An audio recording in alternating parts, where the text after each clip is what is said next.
मैं एक दुकान में पानी पूरी के लिए पूरी लाने के लिए गया था। दुकान में कोई नहीं था, तो मैंने आवाज लगाई। तभी एक खूबसूरत आंटी बाहर आई और मेरे सामने आकर बैठ गई। उसने बैठते हुए साड़ी को थोड़ा ऊपर खींच लिया। जैसे ही उसने साड़ी खींची, मुझे उसके अंदर की गुलाबी फांकें दिखीं। उसने जानबूझकर ऐसा किया था। वह दिखने में अत्यंत सुंदर थी। मेरे मन में बहुत सारे विचार आ रहे थे। वह मुस्कुराई और मुझे पूरी का बैग सौंप दिया। लेकिन मैं घर आने के बाद भी उसका सुंदर रूप नहीं भूल पाया। हेलो दोस्तों, मेरा नाम दीपेश है। मैं एक कंपनी में काम करता था। मेरी पहली शिफ्ट थी, जिसका मतलब था कि मुझे सुबह 8 बजे ऑफिस जाना पड़ता था और शाम 5 बजे मैं घर लौट रहा था। इसलिए जब मैं घर आया तो मेरे पास शाम को काफी खाली समय था। मैं अपना खुद का व्यवसाय शुरू करना चाहता था। मैंने अपने दोस्तों से इस बारे में बात की। उन्होंने मुझे अलग अलग व्यवसाय शुरू करने की सलाह दी। कुछ दोस्तों ने बिरयानी का बिजनेस शुरू करने का सुझाव दिया। अलग अलग मित्रों ने मुझे अलग अलग सुझाव दिए। लेकिन उनमें से एक दोस्त मुझसे मिला। उन्होंने कहा कि क्या तुम सच में कुछ करना चाहते हो? तो इतना भ्रमित मत होना, क्योंकि इनमें से कुछ भी काम को शुरू करने के लिए तुम्हें बहुत सारे पैसों की जरूरत पड़ेगी और तुम्हें शहर में एक अच्छी जगह भी लेनी होगी। बल्कि तुम्हें ये सब छोड़ के पानीपुरी का बिजनेस करना चाहिए। पानीपुरी का बिजनेस आप कहीं भी शुरू कर सकते हैं। उसने मुझसे कहा कि तुम्हें इस व्यवसाय के लिए दुकान की जरूरत नहीं पड़ेगी। इस बिजनेस से आपको बहुत सारा पैसा मिलेगा। उसने कहा कि उनके बगल में एक आदमी था जो दिल्ली से आया था, जो इस बिजनेस से अच्छी खासी कमाई कर लेता है। पहले उसके पास एक गाड़ी थी, अब उसके पास 6 गाड़ियां हैं। उसने एक आलीशान घर भी खरीदा है। दोस्त ने मुझसे कहा कि पानीपुरी के बिजनेस में अच्छा पैसा है और इसलिए मैंने मन में फैसला किया कि अब पानीपुरी का व्यवसाय शुरू करना है। मैं पानीपुरी के लिए गाड़ी ढूंढ रहा था। तभी मेरे एक दोस्त ने बताया कि उसके दोस्त की गाड़ी है जो खाली पड़ी है। उन्होंने मुझे वह गाड़ी किराए पर लेने की सलाह दी। उनकी मदद से मैंने वह कार किराए पर ले ली। अब मुझे बस इस गाड़ी के लिए जगह ढूंढनी थी। मेरे दोस्त की दुकान बाजार में थी। मैंने उस दुकान के बाहर पानीपुरी का ठेला लगाने का सोचा। पानीपुरी का पानी बनाना सीखने के लिए मेरी मुलाकात एक पानीपुरी वाले से हुई। मैंने उससे कहा कि अगर मैं उसे 10,000 रुपए दूंगा तो वह मुझे पानीपुरी बनाने की पूरी प्रक्रिया सिखा देगा। मैंने उनसे पानीपुरी पकाने की सारी विधि सीखी। लेकिन उन्होंने मुझसे पूरियां तैयार करने को कहा। लेकिन ऐसा करना बहुत मुश्किल लग रहा था। मैं उन्हें नहीं बना सका क्योंकि मेरे घर पर भट्टी नहीं थी। इसलिए मैंने बाहर से पुरिया खरीदने का फैसला किया। मुझे पता चल गया कि पुरिया कहाँ से मिलेंगे। मुझे 2-3 जगह पुरिया मिली। मैं वहां गया और पूरी का दाम पूछा। मुझे एक दुकान में पूरे बाजार से 20 रुपए से सस्ती पुरिया मिली। इसलिए मैं हर दिन उसी दुकान से पूरी खरीदने लगा। जहां मैं पूरियां लेने गया था, वहां एक पानीपुरी वाले ने अपनी गाड़ी सड़क के किनारे खड़ी कर रखी थी। उसका घर उनकी गाड़ी के पास ही था। तो उन्होंने मुझसे पूरिया को लाने के लिए उनके घर जाने को कहा। मैं उसके घर गया और आवाज लगाई। तभी एक खूबसूरत आंटी बाहर आई और आते ही मेरे सामने बैठ गई।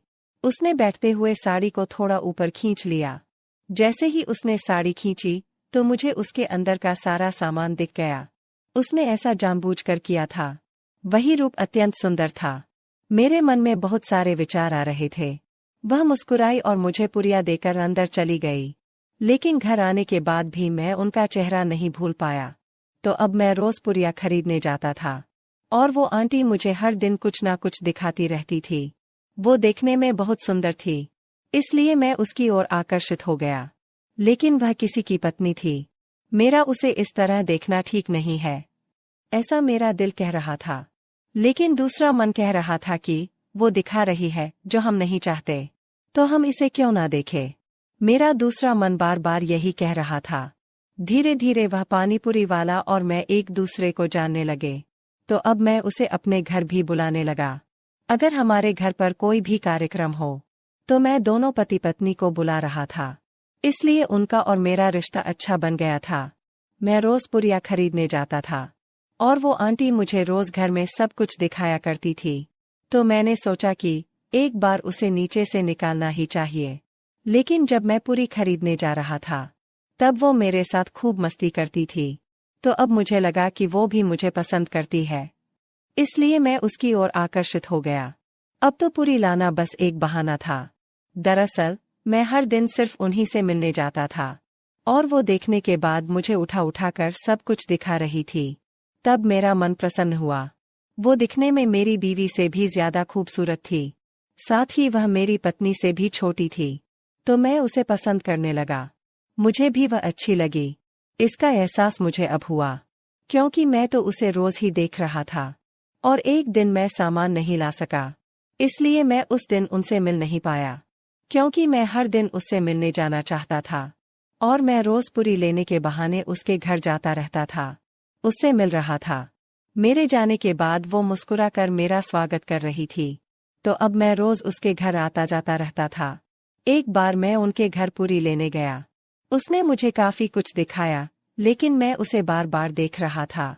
वह भी इसे महसूस कर रही थी।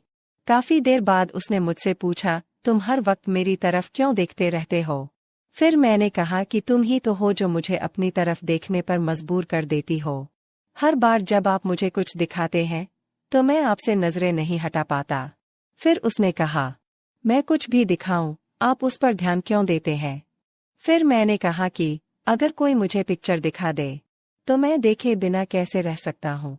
जब मैंने उससे यह कहा तो उसने कहा, क्या तुम मुझ पर लाइन मार रहे हो क्या? फिर मैंने हाँ कह दिया।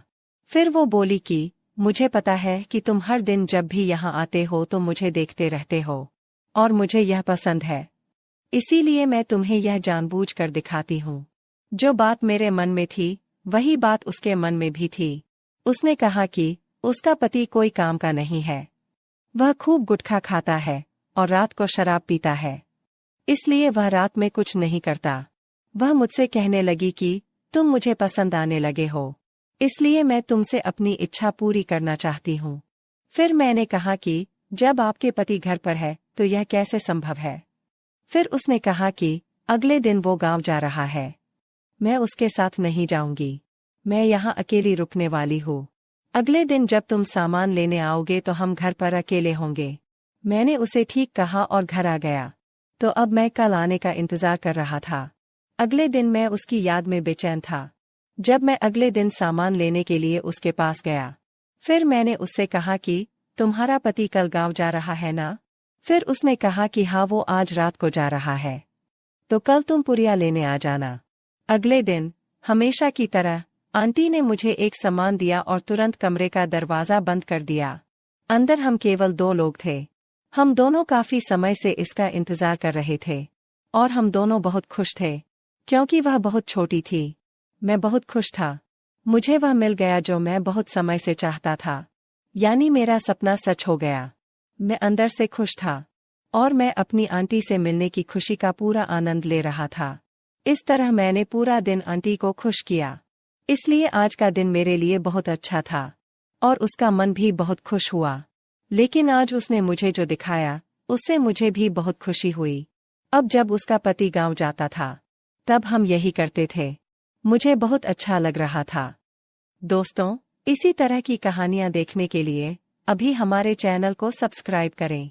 यदि आपको हमारी कहानी पसंद आए तो वीडियो को लाइक करना ना भूलें। चलिए मिलते हैं अगले वीडियो में, तब तक के लिए धन्यवाद।